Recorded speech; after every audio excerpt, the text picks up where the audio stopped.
이게 훈련이야? 캠핑이지. 날카롭고 비아냥거림이 가득한 목소리가 축축하고 음습한 대한민국 서해의 작은 섬, 흑도해의 지휘 벙커를 갈랐다. 목소리의 주인은 미군 델타포스 소속의 캐서린 캣 오코넬 소령이었다. 최첨단 전투복과 방탄 플레이트, 팔뚝에 부착된 소형 전술 태블릿까지 그녀의 온몸은 미군의 막강한 기술력과 자본을 과시하고 있었다. 간 내린 에스프레소처럼 진하고 쓴 향을 풍기는 그녀의 자신감은 흙과 땀, 눅눅한 바다 비린내가 뒤섞인 이곳의 모든 것을 깔보고 있었다. 그녀의 파란 눈동자는 맞은편에 선 한 남자를 향해 있었다. 대한민국 해군 특수전전단 UDT 소속의 권시혁 대위. 캣의 화려한 장비와는 대조적으로 그의 군복은 최소한의 필수 장비만을 갖추고 있었고 얼굴에는 위장 크림 대신 세상의 모든 풍파를 겪어낸 듯한 무표정이 자리하고 있었다. 그는 마치 섬의 일부인 것처럼 바위처럼 고요하고 나무처럼 묵묵했다. 오코넬 소령, 여긴 버지니아의 훈련장이 아닙니다. 자연은 통제할 수 있는 데이터가 아닙니다. 권시혁 대위의 목소리는 낮고 건조했다.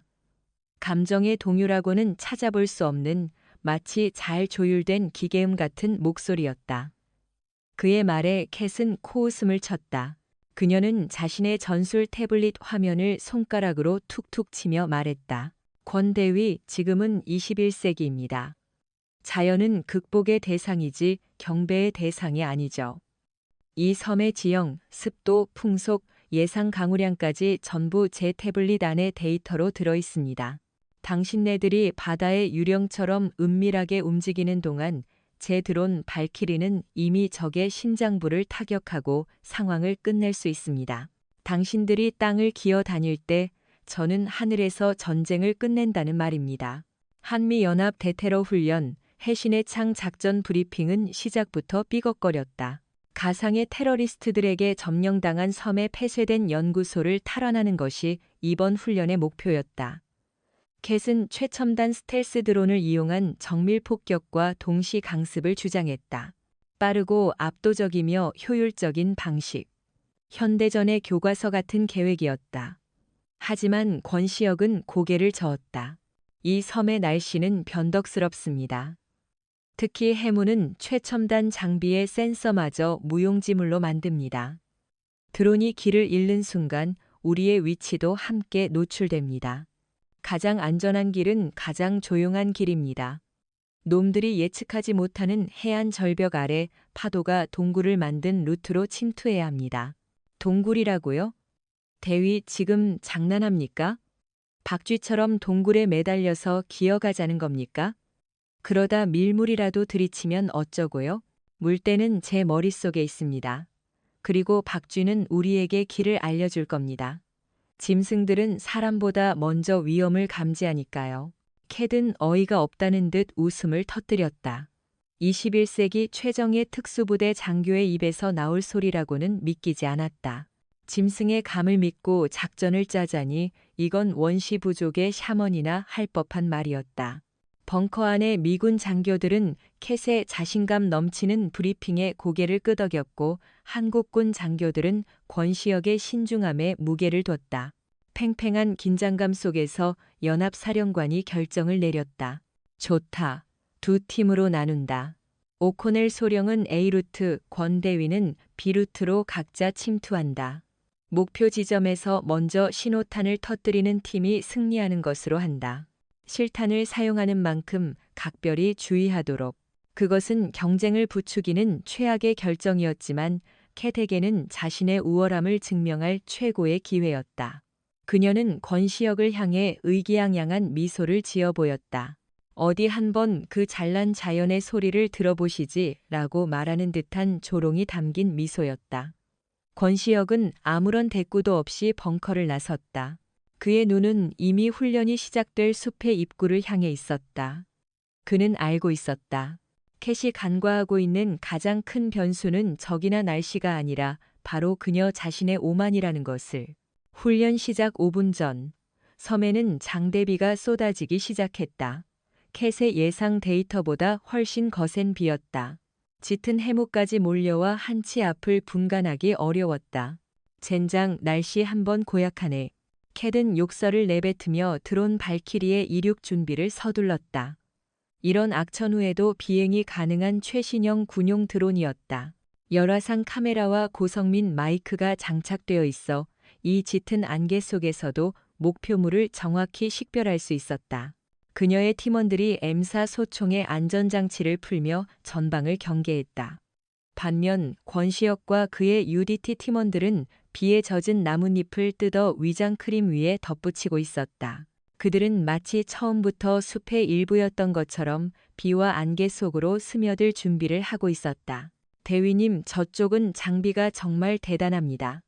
저 드론 한 대 값이 저희 팀 1년 예산보다 많을 겁니다. 한 팀원이 부럽다는 듯이 말했다. 권시혁은 빗물이 흐르는 자신의 KC 소총을 매만지며 나직하게 대답했다. 비싼 장비는 겁쟁이들이나 쓰는 방패다. 우리는 우리 자신이 무기다. 숨소리를 죽여 바람의 방향이 바뀌었다. 카운트다운이 시작되었다. 5, 4, 3, 2, 1 훈련 개시. 발키리 이륙하라. 캣의 외침과 함께 스텔스 드론이 날카로운 모터 소리를 내며 어둠 속으로 솟아올랐다. 그녀의 태블릿 화면에 드론이 보내오는 흑백의 열화상 영상이 선명하게 떠올랐다. 숲속의 모든 것이 송금 보듯 환히 보였다. 나무 뒤에 숨은 토끼의 체온까지도 그녀는 승리를 확신했다. 반대편 비루트 입구에서는 권시혁과 그의 팀원들이 소리 없이 사라졌다. 그들은 마치 연기처럼 안개 속으로 흔적도 없이 스며들어갔다. 캣은 조소했다. 저렇게 기어가서 언제 목표 지점까지 간단 말인가. 전방 500m, 가상 적군 이명 확인. 체온 감지. 발키리, 교전 준비. 캣이 드론 컨트롤러를 조작하며 명령을 내리는 순간이었다. 그녀의 헤드셋으로 섬뜩한 소리가 파고들었다. 휙! 바로 귓가를 스치고 지나가는 날카로운 파공음. 반사적으로 그녀는 몸을 숙였다. 탕! 그녀가 서 있던 바로 뒤에 나무에 실탄이 박히는 소리가 들렸다. 훈련용 공포탄이 아니었다. 진짜 사리를 담은 실탄이었다. 뭐야, 누가 발포했어? 피하 식별 다시 해. 팀원들이 당황해서 외쳤다. 하지만 발포 지점은 아군이 있는 방향이 아니었다. 완전히 예상치 못한 측면의 깊은 숲속이었다. 드론 발포 지점 확인해. 캣이 다급하게 태블릿을 들여다봤다. 하지만 화면에는 아무것도 없었다. 짙은 안개와 나뭇잎뿐. 열화상 카메라에도 아무런 체온 반응이 잡히지 않았다. 마치 유령이 쏜 총알 같았다. 그리고 바로 그 순간 권시혁에게서 받은 무전기에서 치직거리는 잡음과 함께 그의 목소리가 흘러나왔다. 오코넬 소령, 그 캠핑은 이제 끝났어. 지금부터는 진짜 사냥이다. 그의 목소리는 얼음처럼 차가웠다. 캣은 온몸의 피가 차갑게 식는 것을 느꼈다. 이것은 훈련이 아니었다. 영상이 마음에 드셨다면 구독과 좋아요, 그리고 다음 편을 놓치지 않도록 알림 설정까지 꼭 부탁드립니다. 과연 이 정체불명의 총알은 누가 쏜 것이며 권시혁 대위는 무엇을 알고 있는 걸까요? 오만한 미군 여장교와 말이 없는 한국 특수부대원의 진짜 생존 훈련은 이제 막 시작되었습니다. 권시혁 대위의 얼음장 같은 목소리가 무전기를 타고 캣의 뇌리에 박히는 순간 등 뒤에서 두 번째 폭발이 일어났다. 이번에는 단순한 총성이 아니었다. 쾅!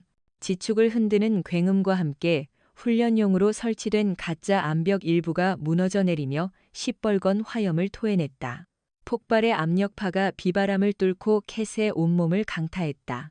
그녀는 반사적으로 몸을 웅크렸지만 균형을 잃고 진흙탕 위로 나뒹굴었다. 귀가 먹먹해지며 이명이 윙윙거렸다. 화약 냄새와 타는 냄새가 빗물에 섞여 역겹게 코를 찔렀다. 상황 보고 폭발 지점 확인, 부상자. 캣이 본능적으로 소리쳤지만 그녀의 목소리는 자신의 귀에도 제대로 들리지 않았다. 그녀는 고개를 들어 자신의 팀원들을 확인했다. 다행히 폭발 지점과 거리가 있어 직접적인 피해를 입은 사람은 없었지만 모두 충격과 공포에 질려 있었다. 이것은 명백히 훈련 시나리오에 없는 상황이었다. 누군가 혹은 무언가가 이 훈련을 진짜 전쟁터로 만들고 있었다. 소령님 통신 두절입니다. 본부와 연결이 안 됩니다. 통신병이 절규하듯 외쳤다. 폭발의 EMP 충격 때문인지 아니면 의도적인 전파 방해 때문인지 모든 통신 장비가 먹통이 되어 있었다. 캣은 급히 팔뚝의 태블릿을 확인했다. 화면은 검게 변한 채 아무런 반응도 없었다. 그녀의 눈, 그녀의 두뇌, 그녀의 모든 것이었던 최첨단 시스템이 한순간에 고철 덩어리가 되어버렸다. 그리고 더 최악인 것은 하늘을 날던 그녀의 자랑, 발키리 드론과의 연결도 함께 끊겼다는 사실이었다. 마지막으로 수신된 영상은 노이즈가 가득한 회색 화면뿐이었다. 추락했거나 격추당했거나 어느 쪽이든 그녀는 하늘의 눈을 잃었다. 젠장, 젠장. 캣은 주먹으로 진흙 바닥을 내리쳤다. 오만함이 분노로, 분노가 순식간에 차가운 공포로 변해갔다. 데이터도 통신도 드론도 없는 이 고립된 섬에서 그녀와 그녀의 팀은 완벽한 장님이자 귀머거리가 되었다. 그때 무성한 수풀 속에서 유령처럼 한 남자가 나타났다. 권시혁이었다. 언제부터 거기에 있었는지 그는 비에 흠뻑 젖은 채 미동도 없이 서서 캣의 팀을 지켜보고 있었다. 그의 눈빛은 더 이상 훈련 상대를 보는 눈이 아니었다. 길 잃은 어린 짐승들을 바라보는 숙련된 사냥꾼의 눈빛, 혹은 보호자의 눈빛이었다. 지금부터 내 지시에 따른다. 이해 있나? 권시혁이 캣에게 다가오며 말했다. 그의 목소리에는 질문이 아니라 통보의 무게가 실려 있었다. 캣은 자존심 때문에 무언가 반박하려 했지만 목구멍에서 말이 나오지 않았다. 그녀는 방금 총알이 스치고 지나간 자신의 관자놀이를 매만졌다. 차가운 빗물 속에서도 그곳은 불에 댄 듯 화끈거렸다. 죽음의 감각이었다. 없다. 그녀는 겨우 한마디를 내뱉었다. 그녀의 팀원들도 말없이 권시혁을 바라보았다. 이 혼란 속에서 유일하게 침착함을 유지하고 있는 저 한국인 대위가 지금 그들이 믿을 수 있는 유일한 존재임을 본능적으로 느끼고 있었다. 좋아, 지금부터 우리는 유령이 된다. 소리를 내지 말고 흔적을 남기지 마라. 적은 우리가 어디에 있는지 정확히 알고 있어. 하지만 우리가 무엇을 하는지는 모르게 만들어야 한다. 권시혁은 자신의 KC 소총을 고쳐매고 숲의 더 깊은 곳을 가리켰다. 이쪽이다. 놈들은 우리가 최단 경로인 A루트로 갈 것이라 예상하고 매복했을 거다. 우리는 그들의 예상을 깨고 B루트, 내가 말했던 해안 절벽으로 간다. 하지만 거긴 위험하지 않나? 길이 험하고. 캣의 부관이 불안한 목소리로 물었다. 가장 위험한 길이 가장 안전한 법이다. 놈들은 설마 우리가 그 험한 길로 갈 것이라고는 생각하지 못할 테니까. 그리고 날씨가 우리 편이다.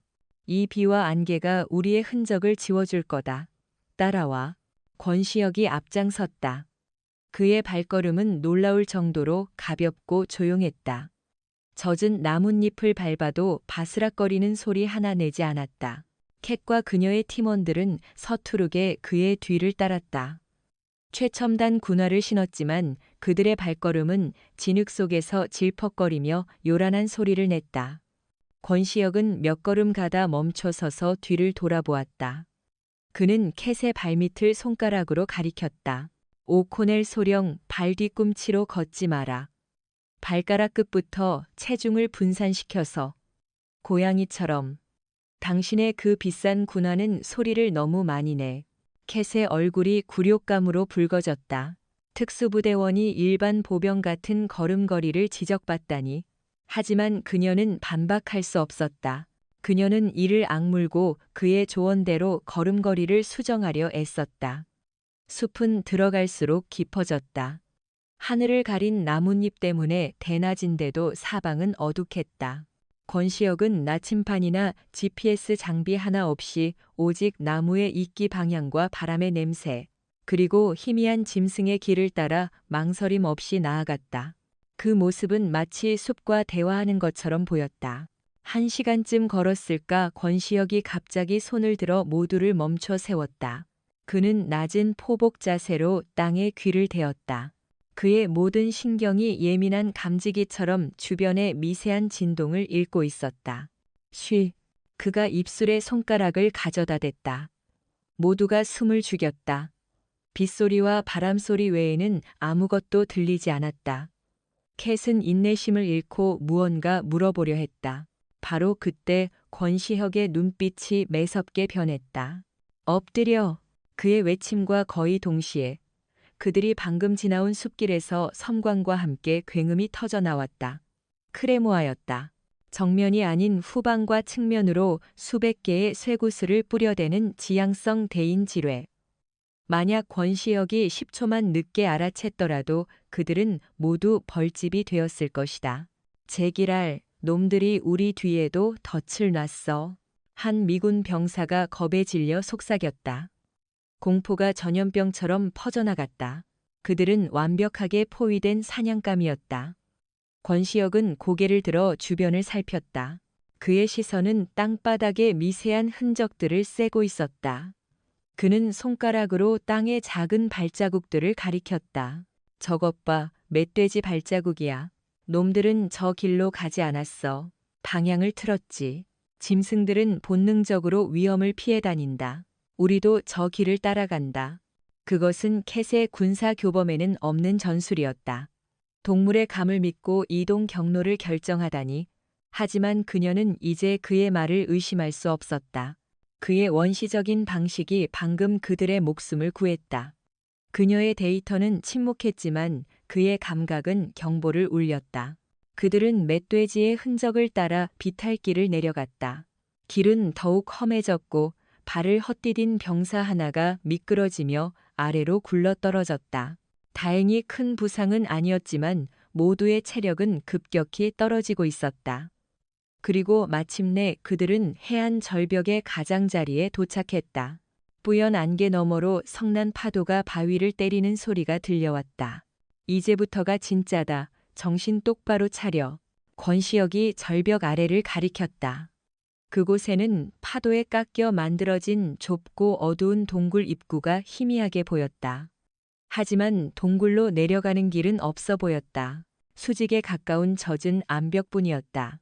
농담이지? 저 길 어떻게 내려가? 캣이 기가 막힌다는 듯이 물었다.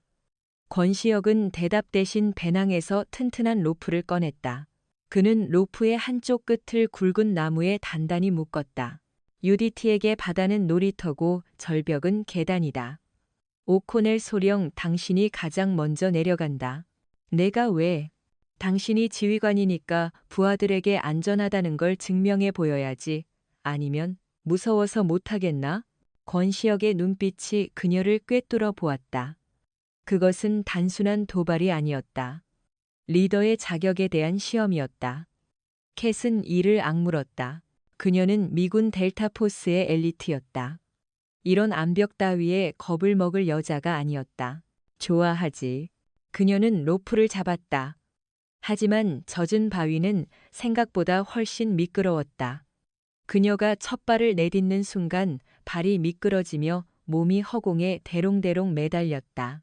아찔한 높이 아래로 시커먼 파도가 포효하고 있었다. 그녀의 심장이 철렁 내려앉았다. 바로 그때 권시혁의 단단한 손이 그녀의 허리를 받쳐주었다. 그의 손길은 거칠었지만 놀라울 정도로 안정적이었다. 체중을 뒤로 실어 벽을 믿지 말고 로프와 내 자신을 믿어.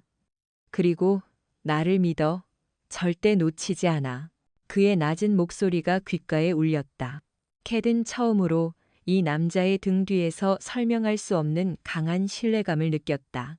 어쩌면 이 지옥 같은 섬에서 살아남는 열쇠는 최첨단 기술이 아니라 바로 이 남자의 원시적인 감각과 꺾이지 않는 의지일지도 모른다는 생각이 그녀의 머리를 스쳤다. 절벽은 생각보다 훨씬 가혹했다. 캣은 이를 악물고 로프에 매달렸다. 빗물을 머금은 바위는 얼음처럼 차갑고 미끄러웠고 날카로운 암석 조각들이 장갑을 뚫고 손바닥을 파고들었다. 아래에서는 집어삼킬 듯한 검은 파도가 으르렁거렸고 등 뒤에서는 언제 적의 총알이 날아올지 모른다는 공포가 척추를 짓눌렀다. 평소라면 10분이면 충분했을 하강이 영원처럼 느껴졌다. 그녀의 팔 근육은 비명을 질렀고 숨은 턱까지 차올랐다. 호흡에 집중해 공포는 산소를 잡아먹는다. 머리 위에서 들려오는 권시혁의 외침이 아니었다면 그녀는 진작에 로프를 놓아버렸을지도 모른다. 그의 목소리는 거친 파도 소리를 뚫고 그녀의 고막을 때리는 유일한 등대였다. 마침내 그녀의 발이 단단한 땅에 닿았다. 파도가 들이치는 좁은 동굴 입구였다. 그녀는 다리에 힘이 풀려 주저앉았다. 온몸이 사시나무 떨듯 떨렸다. 뒤이어 그녀의 팀원들과 UDT 대원들이 차례로 하강했다. 마지막으로 권시혁이 가벼운 몸놀림으로 내려왔다. 그는 마치 평지를 걷는 것처럼 안정적이었다. 모두 무사한가? 부상자는? 권시혁이 인원을 점검했다. 다행히 큰 부상자는 없었지만 모두의 얼굴에는 탈진과 공포의 기색이 역력했다. 그들은 좁은 동굴 안으로 몸을 피했다. 동굴 안은 바깥보다 더 춥고 음습했다. 바닷물이 스며들어 바닥은 축축했고 천장에서는 물방울이 뚝뚝 떨어졌다. 어둠 속에서 들려오는 것이라고는 거친 숨소리와 파도 소리뿐이었다. 이제 어떡할 거지? 이 동굴이 연구소로 연결되어 있다는 보장은 없지 않나? 캣이 젖은 머리카락을 쓸어 올리며 물었다. 그녀의 목소리는 여전히 날카로웠지만 처음에 그 오만함은 찾아볼 수 없었다. 연결되어 있다. 예전에 이 섬에서 생존 훈련을 할 때 발견한 루트다. 군사 지도에는 나와 있지 않은 나만 아는 길이지. 권시혁이 어둠 속에서 대답했다. 그의 자신감 있는 목소리가 불안에 떨던 대원들에게 작은 안도감을 주었다. 그는 손전등을 켜서 동굴 내부를 비췄다. 동굴은 좁고 길게 이어져 있었다. 벽면은 온통 물이끼로 뒤덮여 있었고 바닥에는 날카로운 종유석 조각들이 널려 있었다. 지금부터는 빛을 최소한으로 사용한다. 배터리를 아껴야 하고 우리의 위치를 노출시켜서도 안 된다. 한 줄로 이동한다. 내가 선두에 서겠다. 그들이 동굴 안으로 몇 걸음 옮겼을 때였다. 쿠르릉 쾅 동굴 입구 쪽에서 굉음이 들렸다. 그들이 방금 내려왔던 절벽 일부가 무너져 내리며 동굴 입구를 완전히 막아버렸다. 흙먼지와 돌무더기가 동굴 안까지 쏟아져 들어왔다. 젠장. 퇴로가 막혔어. 한 미군 병사가 절망적으로 외쳤다. 이제 그들에게 남은 길은 오직 앞으로 나아가는 것뿐이었다. 돌아갈 다리는 불타버렸다. 고립감과 폐소공포증이 대원들을 덮쳤다. 오히려 잘된 일이다. 권시혁이 무덤덤하게 말했다. 모두의 시선이 그에게 쏠렸다. 이제 우리는 뒤를 돌아볼 필요가 없어졌다. 오직 앞으로 가는 것에만 집중하면 돼.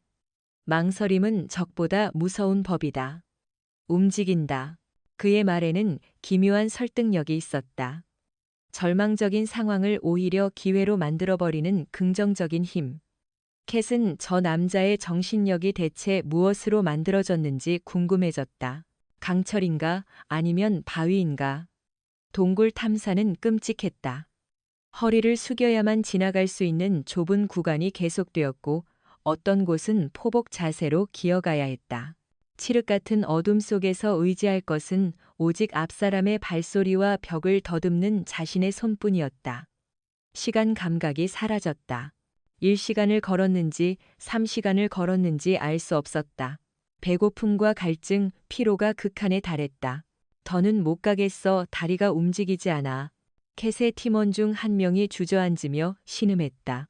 그의 탈진은 시작에 불과했다. 다른 대원들의 상태도 마찬가지였다. 권시혁은 멈춰서서 배낭을 열었다. 그는 내용물을 바닥에 쏟아냈다. 비상식량, 물, 구급약품, 최소한의 것들이었지만 지금 그들에게는 황금보다 귀한 것들이었다. 10분간 휴식한다. 식량과 물은 최소한으로 섭취한다. 체온이 떨어지지 않게 계속 몸을 움직여. 그는 비상식량인 육포 조각과 물을 공평하게 나누어 주었다. 캣은 뻣뻣한 육포를 질겅질겅 씹으며 권시혁을 관찰했다. 그는 아무것도 먹거나 마시지 않았다. 그저 벽에 기댄 채 눈을 감고 있었다. 마치 에너지를 비축하는 겨울잠에 든 곰처럼. 당신은 왜 안 먹지? 캣이 물었다. 나는 괜찮다.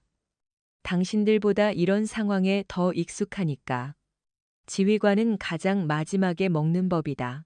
그의 대답은 간결했지만 그 안에 담긴 책임감의 무게는 결코 가볍지 않았다. 캣은 문득 부끄러움을 느꼈다. 자신이었다면 어땠을까? 이 극한의 상황에서 부하들을 먼저 챙길 수 있었을까? 그녀는 항상 최고의 엘리트로서 맨 앞에서 모든 것을 쟁취하는 삶을 살아왔다. 하지만 이 남자는 가장 뒤에서 가장 어두운 곳에서 묵묵히 모두를 지탱하고 있었다. 휴식이 끝나고 그들은 다시 움직였다. 그리고 마침내 동굴의 끝에서 희미한 빛이 새어 들어오는 것을 발견했다. 출구다, 살았다. 대원들이 환호성을 질렀다. 하지만 권시혁은 경계를 늦추지 않았다. 조용히, 놈들이 기다리고 있을지도 모른다. 그는 조심스럽게 출구로 다가갔다. 출구는 수풀로 가려진 작은 구멍이었다. 연구소에 버려진 환기구와 연결된 듯 했다. 그는 밖의 상황을 살폈다. 다행히 주변에는 아무도 없었다. 그들이 동굴을 통과하는 동안 적들은 폭우와 무너진 절벽 때문에 수색을 일시 중단한 모양이었다. 밖으로 나온다. 신속하고 조용하게. 그들이 밖으로 나왔을 때 그들을 맞이한 것은 거대한 폭포수였다. 밤새 내린 비로 불어난 계곡물이 절벽 위에서 엄청난 양으로 쏟아져 내리고 있었다. 연구소로 가려면 저 폭포를 통과해야 했다. 이 물살을 어떻게 뚫고 가지? 휩쓸려 내려가면 끝장이야. 캣이 걱정스럽게 말했다. 권시혁은 다시 로프를 꺼냈다. 그는 로프의 한쪽 끝에 돌멩이를 묶어 반대편 나무를 향해 던졌다. 몇 번의 시도 끝에 로프가 굵은 나뭇가지에 걸렸다. 그는 로프를 팽팽하게 당겨 안전선을 만들었다. 한 명씩 건넌다. 로프를 생명줄이라 생각하고 꽉 잡아. 내가 먼저 시범을 보이겠다. 권시혁은 로프에 몸을 의지한 채 성난 물살 속으로 들어갔다. 엄청난 수압이 그의 몸을 때렸지만 그는 바닥의 바위를 밟으며 한 걸음씩 나아갔다.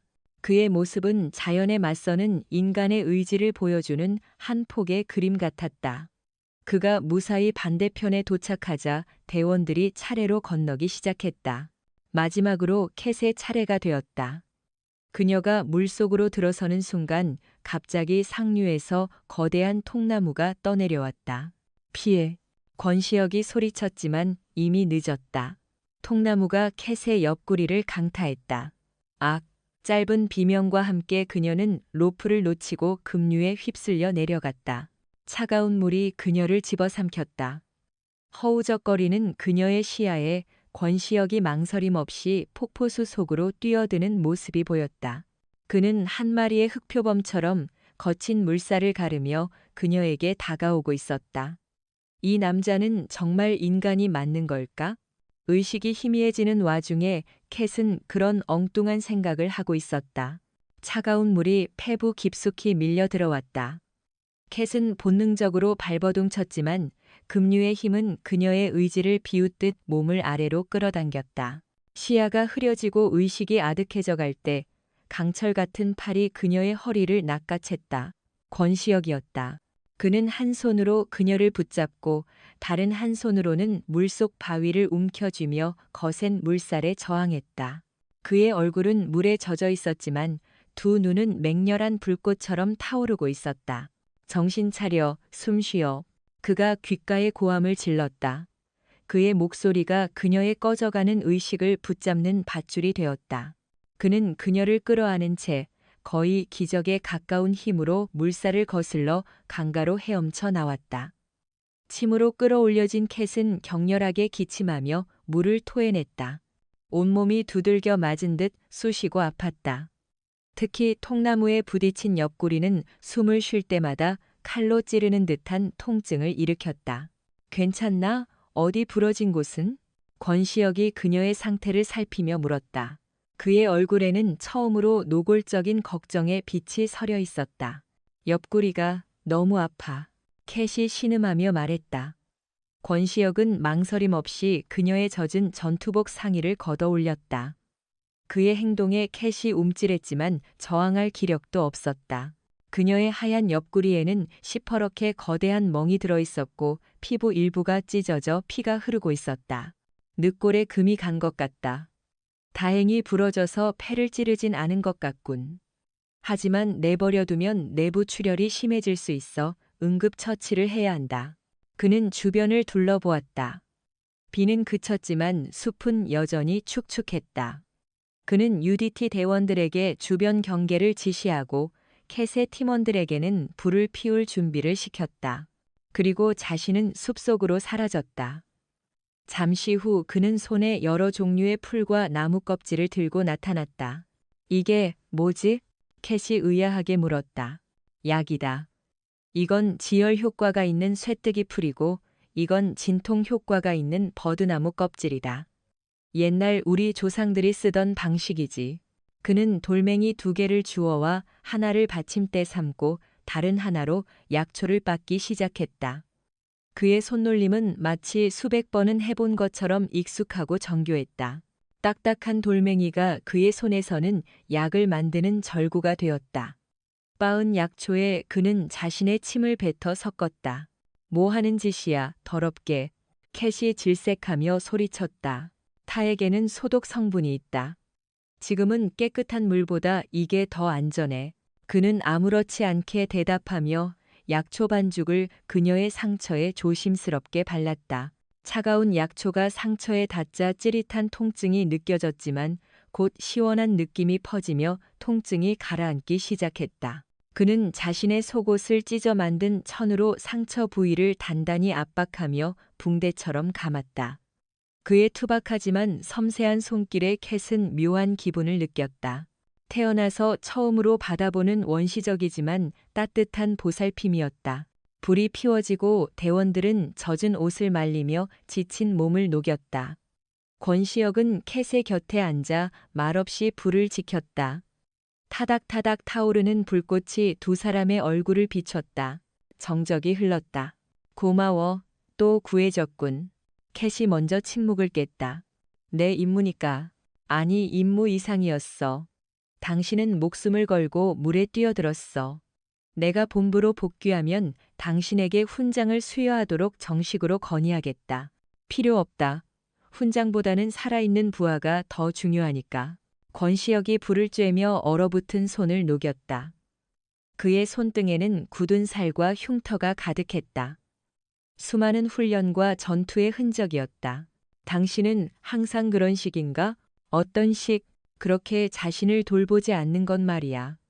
항상 다른 사람을 먼저 생각하고 자신은 가장 마지막이고. 왜 그렇게 살아? 당신의 목숨은 당신 것이지 국가나 다른 사람의 것이 아니잖아. 캣은 이해할 수 없었다. 그녀가 아는 미군의 엘리트들은 철저히 개인의 능력과 성과를 중시했다. 팀워크는 중요하지만 결국 살아남는 것은 가장 강한 자였다. 희생은 명예롭지만 어리석은 것으로 여겨지기도 했다. 권시혁은 타오르는 불꽃을 바라보며 나직하게 입을 열었다. 아프가니스탄에서 동료를 잃었다. 그의 목소리가 미세하게 떨렸다. 작전 중에 내가 실수를 했어. 아주 작은 판단 착오였지. 그 대가로 나 대신 그 녀석이 총알을 맞았다. 내 품에서 죽어갔지. 마지막까지 괜찮다, 너 때문이 아니다라고 말하면서. 그 녀석에게는 아내와 갓 태어난 딸이 있었어. 그날 이후로 나는 내 목숨이 더 이상 내 것이 아니라고 생각하며 산다. 그 녀석의 목까지, 그리고 내가 지켜야 할 모든 사람들의 목까지 짊어지고 사는 거라고.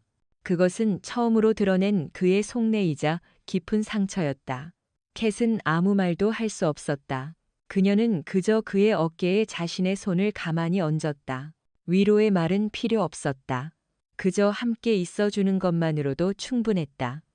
그의 어깨는 바위처럼 단단했지만 그 순간만큼은 세상에서 가장 외롭고 위태로워 보였다. 밤이 깊어졌다. 대원들은 교대로 불침번을 서며 쪽잠을 잤다. 캣은 옆구리 통증 때문에 잠을 이룰 수 없었다. 그녀가 뒤척일 때마다 권시혁이 눈을 떴다. 많이 아픈가? 견딜만해. 당신은 좀 자둬야 하지 않아? 며칠째 잠도 제대로 못 잤잖아. 나는 괜찮다. 이런 건 익숙해. 그는 자리에서 일어나 그녀에게 다가왔다. 그리고 자신의 군용 외투를 벗어 그녀의 어깨에 덮어주었다. 아직 온기가 남아있는 외투에서는 그의 땀 냄새와 희미한 화약 냄새가 났다. 감기 걸리면 곤란하니까. 그럼 당신은? 나는 불 옆에 있으면 된다. 그는 다시 불 옆으로 가 앉았다. 캣은 그의 넓은 등을 바라보았다. 저 등 뒤에 얼마나 많은 상처와 책임감을 짊어지고 있는 걸까. 그녀는 처음으로 이 남자에게 강한 호기심과 연민, 그리고 존경심을 느꼈다. 그녀는 더 이상 그를 원시적인 한국 군인으로 보지 않았다. 그는 상처 입은 영웅이었고 고독한 수호자였다. 그때였다. 불침번을 서던 UDT 대원이 다급하게 달려왔다. 대위님, 저쪽 숲에서 불빛이 보입니다. 손전등 불빛입니다. 모두가 잠에서 깨어났다. 권시혁이 즉시 불을 끄고 모두에게 엎드리라고 지시했다. 칠흑 같은 어둠 속에서 멀리 숲속에서 여러 개의 손전등 불빛이 이쪽을 향해 다가오고 있었다. 놈들이 그들을 찾아낸 것이다. 그들의 짧은 휴식은 끝났다. 이제 다시 생존을 위한 처절한 싸움을 시작해야 했다. 젠장, 벌써 따라잡혔어. 캣의 부관이 욕설을 내뱉으며 소총을 고쳐 잡았다. 숲속의 불빛은 점점 더 가까워지고 있었다. 어림잡아도 10명은 넘어 보였다. 그들은 체계적으로 포위망을 좁혀오고 있었다. 이대로라면 10분 안에 발각될 것이 뻔했다. 이동한다. 지금 당장. 권시혁이 결단을 내렸다. 그는 아직 완전히 마르지 않은 장비들을 챙기며 말했다. 오코넬 소령, 걸을 수 있겠나? 문제없어. 캣은 옆구리의 통증을 애써 감추며 일어섰다. 그녀는 여기서 짐이 되고 싶지 않았다. 모두가 일사불란하게 움직였다. 권시혁은 떠나기 전 모닥불 주변에 일부러 미군 전투식량 포장지를 여러 개 흩어놓았다. 뭐 하는 거지? 캣이 의아하게 물었다. 흔적을 남기는 거다. 하지만 거짓 흔적이지. 그는 포장지 옆에 나뭇가지를 꺾어 화살표 모양을 만들었다. 화살표는 그들이 가려는 방향과 정반대인 험준한 산 정상 쪽을 가리키고 있었다. 놈들은 우리가 산 정상으로 도망쳤다고 생각하게 될 거다. 시간을 벌기 위한 기만 작전이다. 놈들이 속임수를 알아채기 전에 우리는 연구소에 도착해야 한다. 그의 치밀함에 캣은 혀를 내둘렀다. 그는 단순한 전투 기계가 아니었다. 교활한 전략가이기도 했다. 그들은 어둠을 틈타 계곡을 따라 하류로 이동하기 시작했다. 물길을 따라 움직이면 발자국과 냄새를 지울 수 있었다. 차가운 계곡물이 캣의 상처를 파고들었지만 그녀는 신음소리 한 번 내지 않고 이를 악물었다.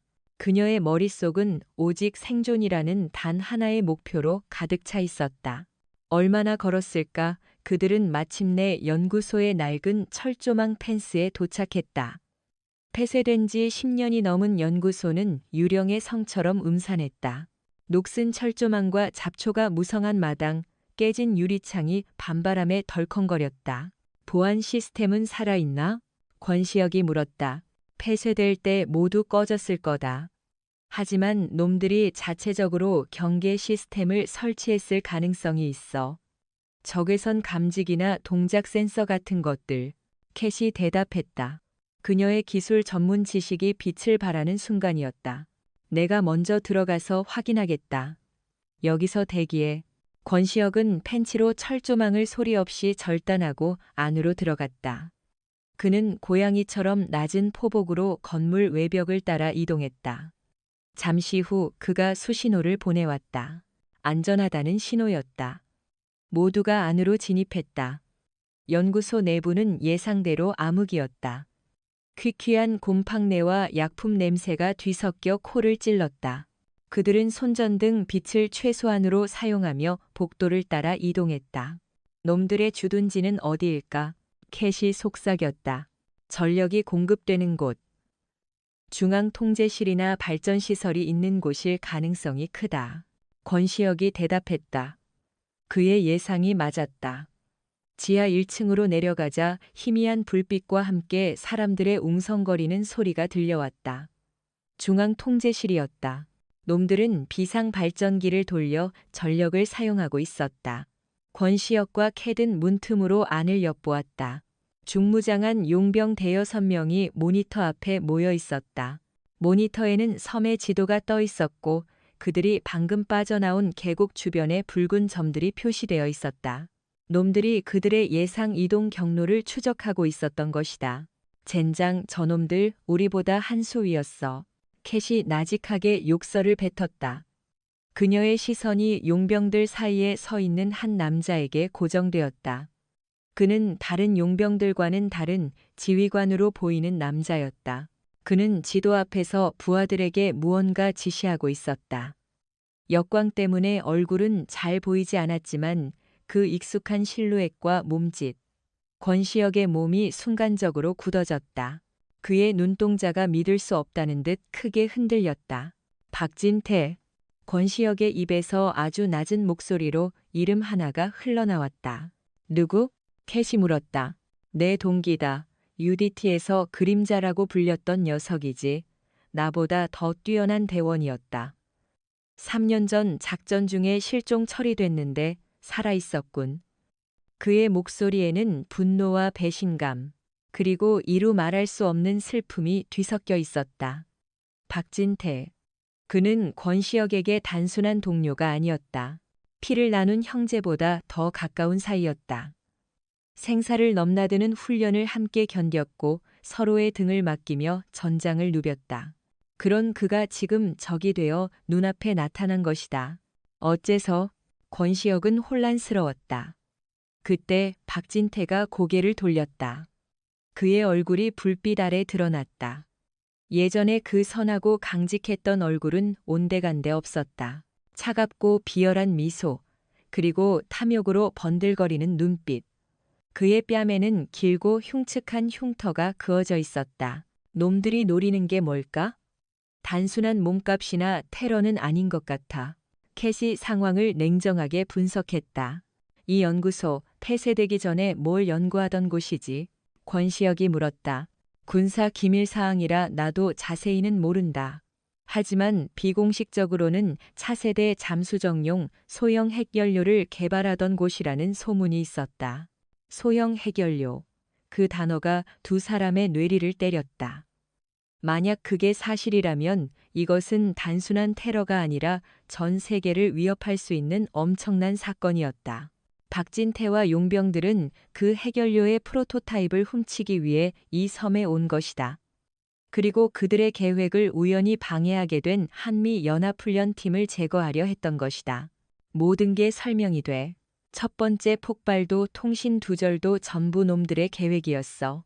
우리는 처음부터 사냥감이었던 거야. 캣이 이를 갈았다. 이제 그들은 단순한 생존자가 아니었다. 괴물이 된 옛 동료를 막고 세상을 위험에서 구해야 하는 임무를 띤 전사가 되었다. 하지만 어떻게? 상대는 중무장한 최정예 용병 부대. 그들은 단 둘뿐이었다. 그때 통제실 안에서 박진태가 무전기에 대고 말했다. B팀 수색은 어떻게 되어가나? 아직도 그 쥐새끼들을 못 찾았나? 계곡 주변은 이 잡듯 뒤졌지만 흔적이 없습니다. 마치 땅으로 꺼지거나 하늘로 솟은 것 같습니다. 멍청한 놈들. 권시혁은 그렇게 만만한 놈이 아니야. 놈은 분명히 이 연구소로 향하고 있을 거다. 경계를 2배로 강화해. 특히 환기구와 하수구를 집중 감시해라. 그놈은 쥐구멍으로도 드나들 수 있는 놈이니까. 박진태는 권시혁의 능력을 너무나 잘 알고 있었다. 그들의 희망은 절망으로 바뀌는 듯했다. 하지만 바로 그 순간 권시혁의 눈이 빛났다. 그의 입가에 희미한 미소가 번졌다. 왜 웃지? 지금 웃을 상황이 아닌데. 캣이 의아하게 물었다. 박진태는 나를 너무 잘 알아. 그게 저놈의 가장 큰 약점이 될 거다. 무슨 말이야? 저놈은 내가 쥐구멍으로 올 것이라고 예상하고 있겠지. 하지만 사자는 쥐구멍으로 다니지 않아. 정문으로 당당히 걸어 들어가지. 권시혁의 눈빛이 결의로 불타올랐다. 그는 더 이상 도망치지 않을 것이다. 이제부터는 반격의 시간이었다. 그는 사냥감이 아니라 다시 사냥꾼이 될 것이다. 정문으로 들어간다고? 미쳤어? 그건 자살행위야. 캣이 경악하며 권시혁의 팔을 붙잡았다. 중앙통제실 문 밖에는 중무장한 용병들이 득실거리고 있었다. 정면 돌파는 계란으로 바위를 치는 격이었다. 가장 대담한 계획이 가장 성공 확률이 높은 법이다. 놈들은 우리가 숨고 도망칠 것이라고 확신하고 있어. 그들의 예상을 완전히 뒤엎어야 한다. 권시혁의 목소리는 흔들림이 없었다. 그는 통제실 문틈으로 내부를 다시 한번 살폈다. 박진태는 부하들에게 경계 강화를 지시한 뒤 통제실 안쪽의 다른 문으로 사라졌다. 아마도 핵 연료가 보관된 경납고로 가는 듯했다. 우리에겐 시간이 없어. 박진태가 핵 연료를 손에 넣고 섬을 떠나기 전에 막아야 한다. 그러려면 놈들의 시선을 한 곳으로 집중시키고 그 틈을 타서 우리가 경납고로 진입해야 한다. 어떻게 시선을 끌 건데 폭죽이라도 터뜨릴 건가? 캣이 비꼬듯 물었다.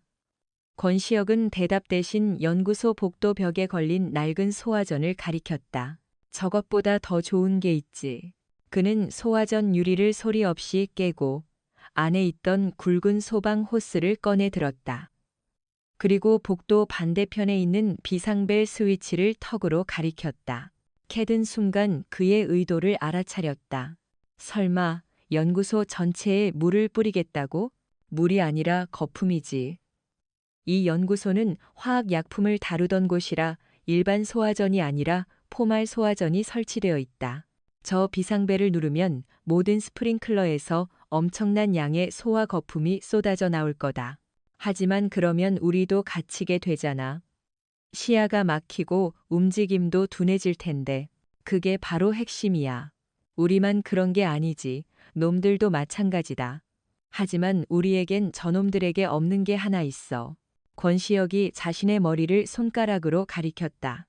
이 연구소의 설계도. 나는 이 건물의 모든 구조를 머릿속에 그리고 있다. 어디에 환풍구가 있고 어디에 비상 탈출구가 있는지 전부. 놈들은 거품 속에서 길을 잃고 허우적거리겠지만 우리는 정확한 목표를 향해 움직일 수 있다. 그것은 실로 대담하고 기발한 계획이었다. 연구소 전체를 거대한 함정으로 만들어 적들을 혼란에 빠뜨리는 전술. 하지만 변수가 너무 많았다. 단 한 번의 실수로 모든 것이 끝날 수 있는 위험한 도박이었다. 계획을 말해봐. 내가 뭘 하면 되지? 캣은 더 이상 반대하지 않았다. 그녀는 이제 이 남자의 판단을 믿기로 했다. 권시혁의 원시적인 감각과 그녀의 첨단 전략 지식이 결합된다면 불가능을 가능으로 만들 수 있을지도 모른다. 내가 비상벨을 누르고 소란을 피우는 동안 당신은 통제실로 진입해서 전력 시스템을 장악해야 한다. 내가 경납고로 가는 모든 문을 원격으로 열 수 있도록 통제권을 확보해줘. 그리고 가능하다면 외부와 연결할 통신망을 찾아봐. 우리가 여기서 무슨 짓을 하고 있는지 알려야 해. 알았어. 하지만 통제실 문은 잠겨 있을 텐데. 어떻게 들어가지? 당신은 문을 열 필요 없어. 당신은 공기로 통과할 수 있으니까. 권시혁이 천장의 낡은 환기구 덮개를 가리켰다. 저기로 들어가. 당신 몸집이라면 충분히 통과할 수 있을 거다. UDT에서는 이런 훈련을 쥐구멍 통과라고 부르지. 캣은 기가 막혔지만 지금은 따질 때가 아니었다. 그녀는 고개를 끄덕였다. 좋아. 당신의 그 쥐구멍 작전에 동참하지. 대신 약속해. 반드시 살아남는다고. 약속하지. 두 사람은 서로의 눈을 마주 보았다. 짧은 순간이었지만 그들의 눈빛 속에는 생사를 함께하는 전우로서의 굳건한 신뢰가 담겨 있었다. 작전은 즉시 시작되었다. 권시혁은 캣을 목마 태워 환기구까지 올려주었다. 캣은 먼지투성이 환기구 안으로 몸을 밀어넣었다. 좁고 어두운 공간은 공포스러웠지만 그녀는 이를 악물고 앞으로 기어갔다. 권시혁은 그녀가 안전하게 진입한 것을 확인하고 복도 끝에 있는 비상벨로 향했다. 그는 마지막으로 심호흡을 했다. 이제 주사위는 던져졌다. 그는 비상벨의 유리 덮개를 주먹으로 깨부수고 붉은 버튼을 힘껏 눌렀다. 삐익. 귀를 찢을 듯한 경보음이 연구소 전체에 울려 퍼졌다. 동시에 천장의 모든 스프링클러에서 하얀 거품이 폭포수처럼 쏟아져 내리기 시작했다. 뭐야? 무슨 일이야? 통제실에 있던 용병들이 당황해서 뛰쳐나왔다. 하지만 그들을 맞이한 것은 앞이 보이지 않을 정도의 자욱한 거품과 혼란뿐이었다. 침입자다. 침입자가 비상벨을 눌렀다. 모두 찾아내. 용병들이 소리쳤지만 거품은 순식간에 복도를 채우고 그들의 발목까지 차올랐다. 시야가 막히고 방향 감각을 잃은 그들은 우왕좌왕했다. 바로 그때 환기구 덮개가 열리고 캣이 통제실 안으로 뛰어내렸다.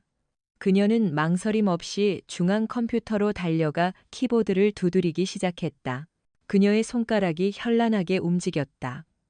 보안 시스템을 해제하고 내부 통제권을 장악하기 위한 해킹이 시작되었다. 한편 권시혁은 소방 호스를 들고 거품 속을 헤치며 경납고를 향해 나아갔다. 거품은 이미 그의 허리까지 차올라 움직임이 쉽지 않았다. 하지만 그는 머릿속의 지도를 따라 한치의 망설임도 없이 전진했다. 권시혁, 이 자식 어디 있냐? 어둠 속에서 용병들의 고함 소리가 들려왔다. 그는 소리가 나는 반대 방향으로 몸을 피했다. 거품은 그의 모습을 감춰주는 훌륭한 은폐물이 되어주었다. 권대위, 들리나? 시스템 장악 완료했다. 지금부터 당신이 가는 길의 모든 문을 열겠다. 이어폰에서 캣의 목소리가 들려왔다. 잘했다. 외부 통신은? 찾고 있어. 위성 통신 라인이 하나 살아있는 것 같은데 암호가 너무 복잡해.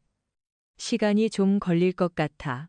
최대한 서둘러. 나도 경납고 입구에 거의 다 왔다. 권시혁은 마침내 두꺼운 강철로 된 경납고 문 앞에 도착했다. 치익하는 소리와 함께 굽게 닫혀있던 문이 옆으로 열렸다. 캣이 원격으로 조종한 것이다. 그는 안으로 들어섰다. 경납고 내부는 거품이 아직 차지 않은 상태였다. 그리고 그의 눈앞에 박진태가 서 있었다. 그는 해결료가 담긴 것으로 보이는 티타늄 합금 케이스를 들고 있었다. 그의 옆에는 중무장한 용병 2명이 권시혁에게 총구를 겨누고 있었다.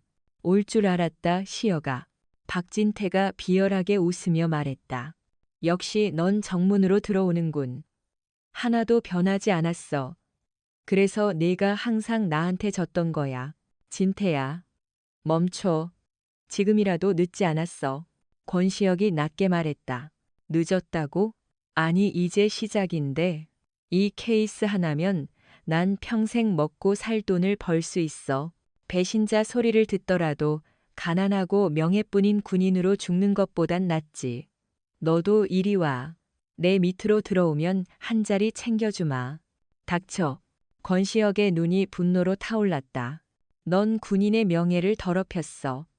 죽은 동료들의 얼굴에 먹칠을 한 거다. 명예, 그거 먹는 거냐. 자, 선택해라.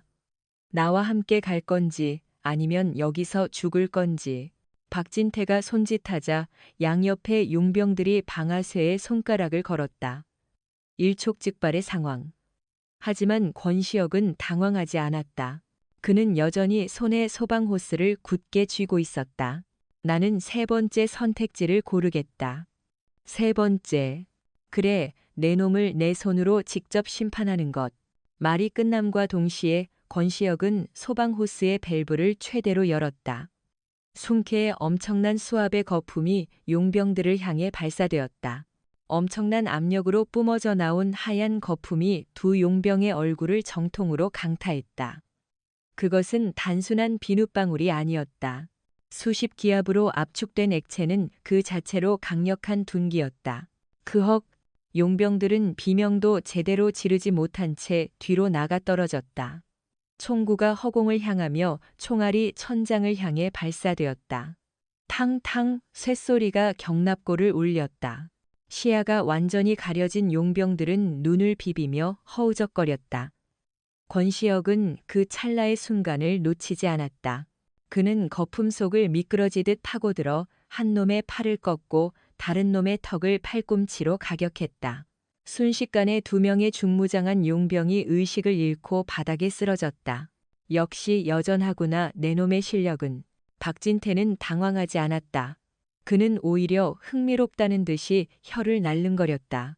그는 들고 있던 해결료 케이스를 바닥에 내려놓고 허리춤에서 날카로운 군용 단검 2자루를 뽑아들었다. 그래 오랜만에 몸 좀 풀어보자. 예전처럼 말이야. 누가 진짜 그림자인지 다시 한번 가려봐야지. 그는 단검을 역수로 쥐고 권시혁을 향해 달려들었다. 그의 움직임은 UDT 시절보다 더 빠르고 날카로워져 있었다. 살기가 번뜩이는 칼날이 춤을 추듯 권시혁의 급소를 노렸다. 권시혁은 소방호스를 방패 삼아 그의 공격을 막아냈다. 질긴 고무호스가 칼날을 막아내며 불꽃이 튀었다. 두 남자는 좁은 경납고 안에서 치열한 근접전을 벌였다. 한때는 서로의 등을 맡겼던 두 개의 그림자가 이제는 서로의 심장을 노리는 적이 되어 격돌했다. 권대위 괜찮나? 지금 경납고 상황이 안 보여. 이어폰에서 캣의 다급한 목소리가 들려왔다. 거품 때문에 통제실의 CCTV도 무용지물이 된 것이다. 문제없다. 통신망 확보에만 집중해. 이건 내가 끝내야 할 싸움이다. 권시혁이 소리치며 박진태의 발을 걸어 넘어뜨렸다. 하지만 박진태는 고양이처럼 유연하게 몸을 회전시켜 착지하며 반격했다. 두 사람의 실력은 막상막하였다. 힘과 기술, 모든 면에서 서로를 너무나 잘 알고 있었다. 한편 통제실의 캣은 사투를 벌이고 있었다. 그녀는 컴퓨터 화면에 떠 있는 수백 줄의 암호 코드를 노려보며 키보드를 미친 듯이 두드렸다. 위성통신 라인의 방화벽은 상상 이상으로 견고했다. 제기랄 조금만 더 거의 다 됐는데 그녀의 이마에서 식은땀이 흘러내렸다. 그때 통제실 문이 쾅 하고 열리며 거품 속에서 용병 하나가 비틀거리며 들어왔다. 권시혁이 놓친 잔당이었다. 거기 있었군 미국 계집. 용병이 총구를 캣에게 겨누었다. 캣은 의자에서 벌떡 일어섰다. 그녀의 손에는 무기가 없었다. 하지만 그녀는 당황하지 않았다. 그녀의 눈이 책상 위에 놓인 묵직한 서버 본체를 향했다. 그녀는 망설임 없이 서버 본체를 집어들어 용병을 향해 힘껏 던졌다. 이거나 먹어라, 이 돼지 같은 놈아.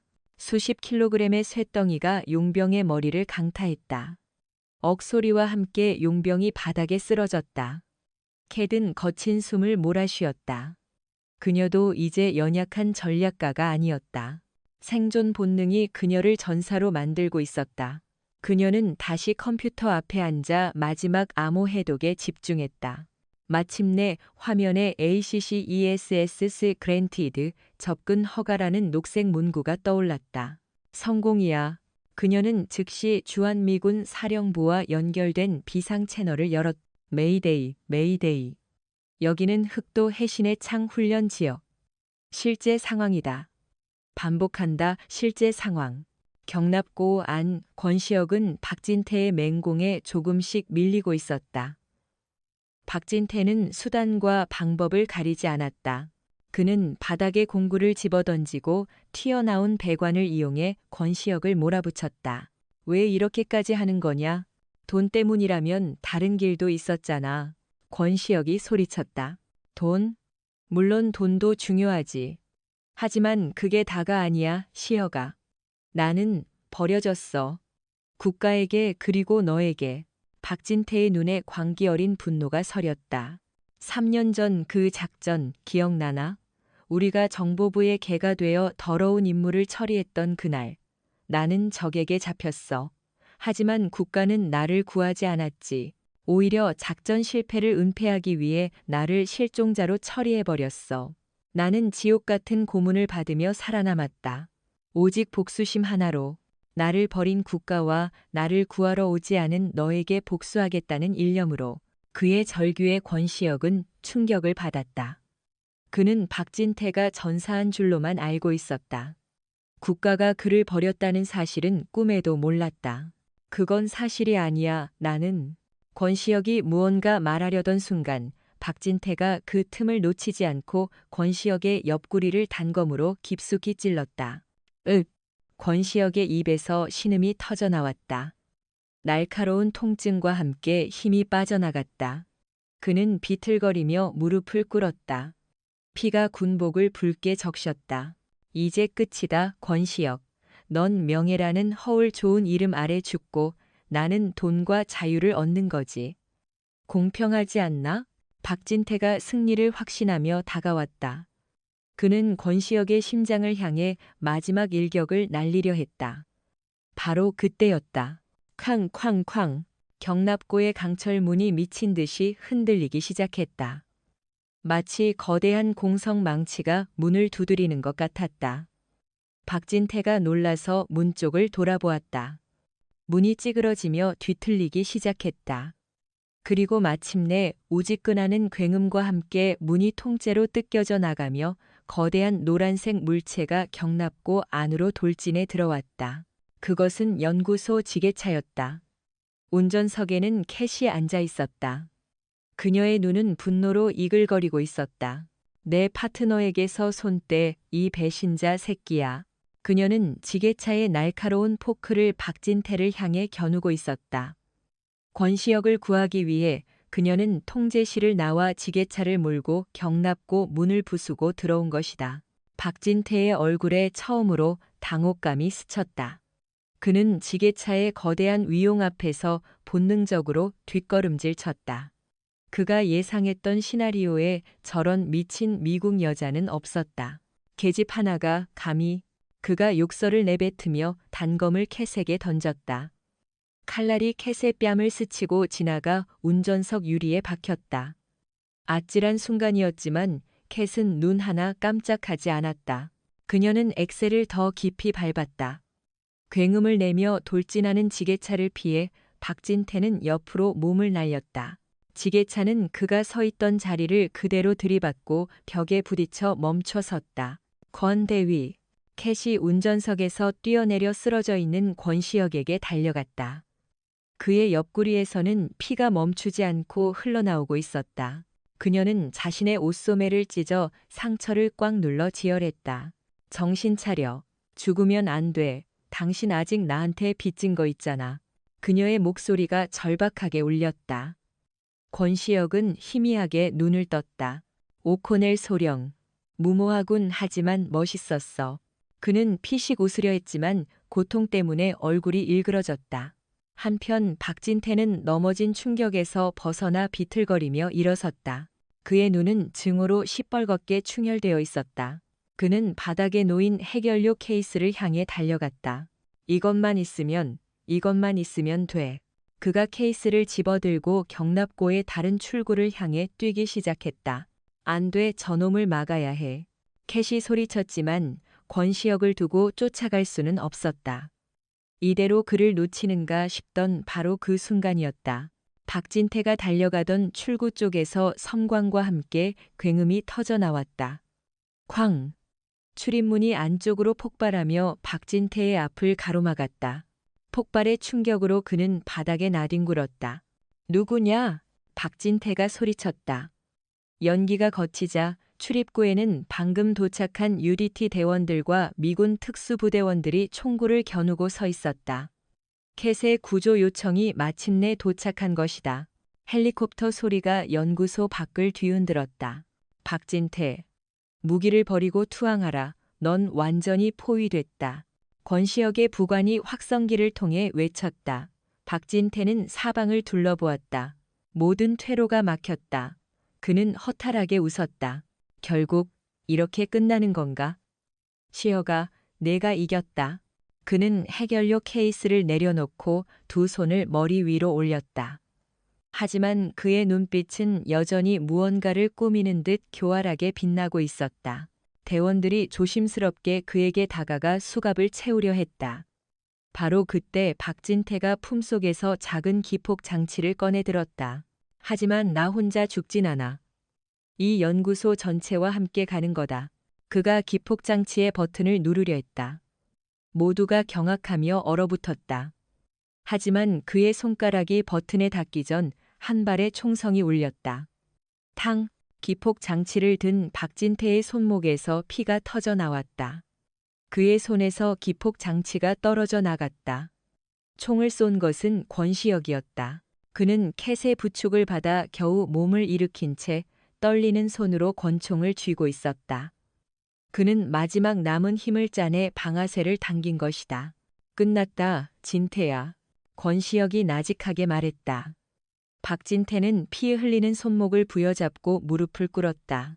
그의 얼굴에는 패배감과 허무함이 가득했다. 그의 길고 긴 복수국은 그렇게 막을 내렸다. 의무병들이 달려와 권시혁을 들 것에 실었다. 그는 과다 출혈로 의식을 잃어가고 있었다. 캣은 그의 손을 꼭 잡고 함께 헬리콥터에 올랐다. 헬기가 이륙하며 멀어지는 섬을 내려다보았다.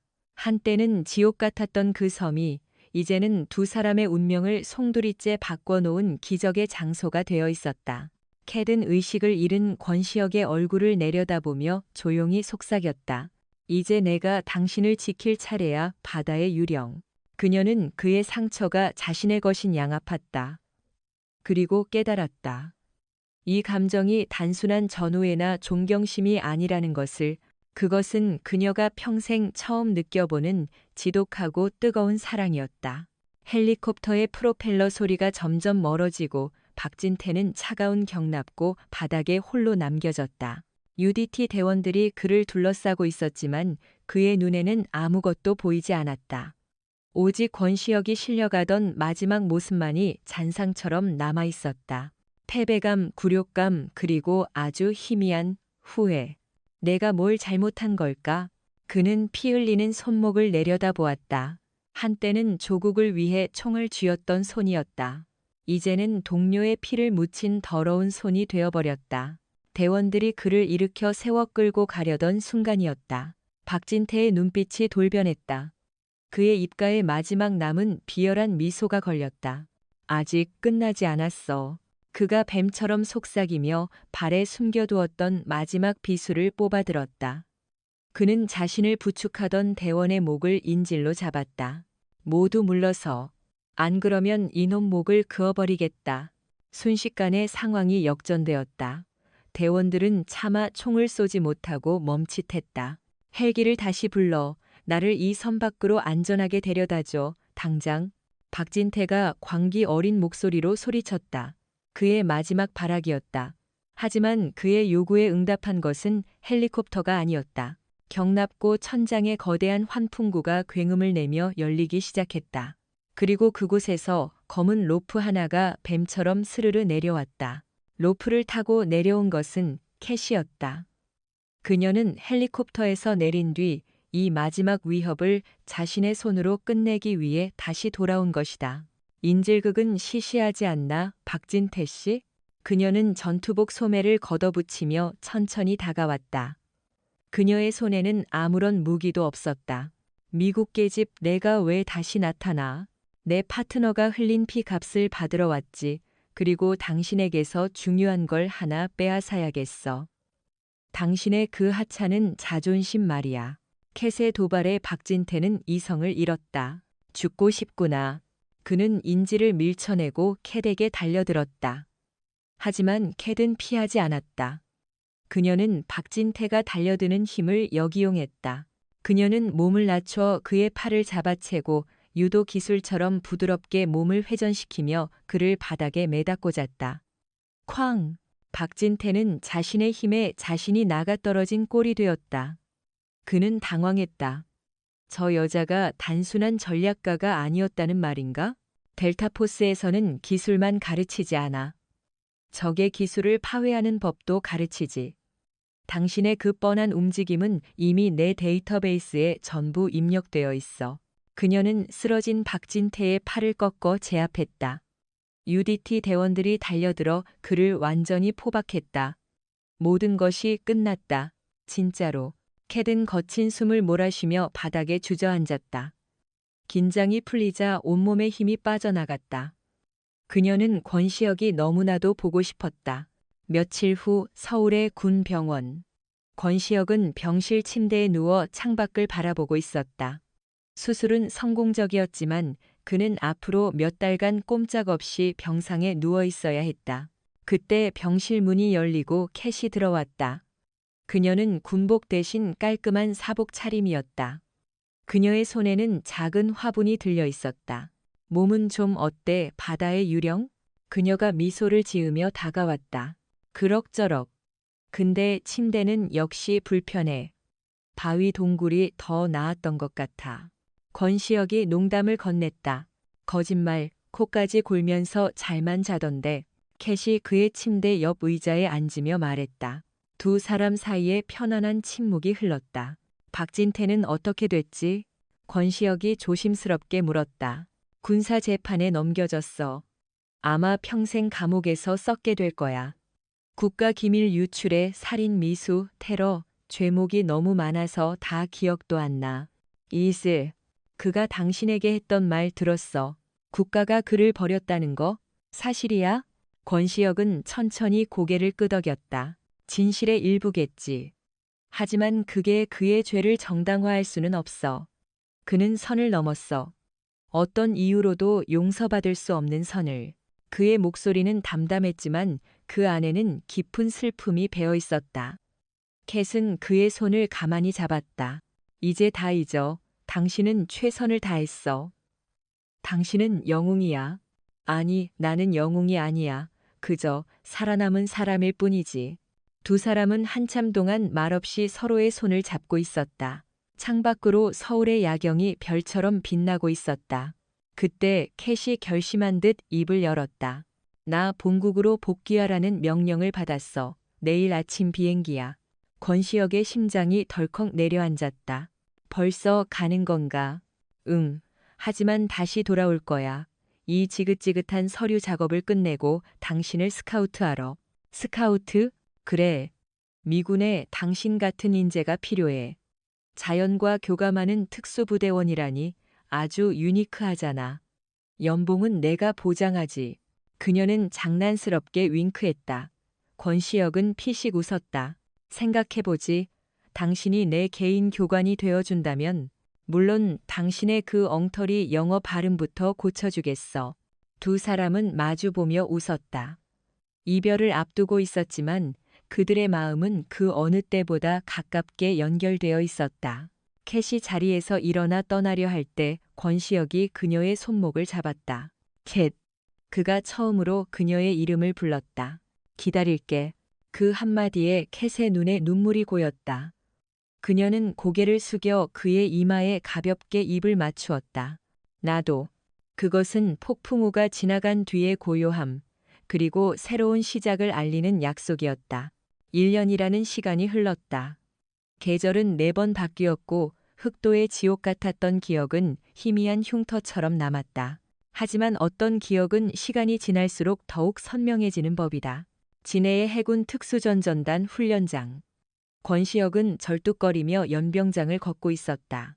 그의 옆구리와 다리에는 수술 자국이 선명했지만 그의 눈빛은 예전보다 더 깊고 단단해져 있었다. 그는 현역에서 물러나 이제는 후배들을 양성하는 교관이 되어 있었다. 그의 훈련 방식은 여전히 원시적이었지만 그를 거쳐 간대원들은 대한민국 최강의 전사로 다시 태어났다. 교관님, 편지가 왔습니다. 한 훈련병이 달려와 그에게 소포 하나를 건넸다. 발신지는 미국 버지니아, 보낸 사람은 캐서린 오코넬이었다. 그는 벤치에 앉아 소포를 뜯었다. 안에는 편지 한 통과 작은 상자가 들어 있었다. 그는 편지를 먼저 읽었다. 권시혁 대위에게, 아니, 이제는 교관님인가? 잘 지내? 나는 당신 덕분에 소령에서 중령으로 특진했어. 흑도에서의 공을 인정받았지. 하지만 별로 기쁘지는 않아. 당신 없는 국방부는 너무 지루하거든. 당신의 그 자연의 소리가 그리워. 내가 제안했던 스카우트 제에 아직 유효해. 언제든 마음 바뀌면 연락해. 미군 최고의 대우를 약속하지. P.S. 이 상자 안에 든 건 그때 당신이 구해준 것에 대한 작은 보답이야. 그는 궁금해하며 상자를 열었다. 그 안에는 최첨단 GPS 기능과 위성 통신 기능이 내장된 손목 시계가 들어 있었다. 그리고 시계 뒷면에는 작은 글씨가 새겨져 있었다. To my one and only ghost of the sea. 나의 유일한 바다의 유령에게. 권시혁의 입가에 자신도 모르게 미소가 번졌다. 그는 시계를 손목에 찼다. 차갑지만 든든한 감촉이었다. 그때 그의 휴대폰이 울렸다. 화면에 뜬 이름은 캐서린 오코넬이었다. 영상통화였다. 헬로우, 캡틴. 내 선물은 마음에 들어. 화면 너머로 군복을 입은 캣이 환하게 웃고 있었다.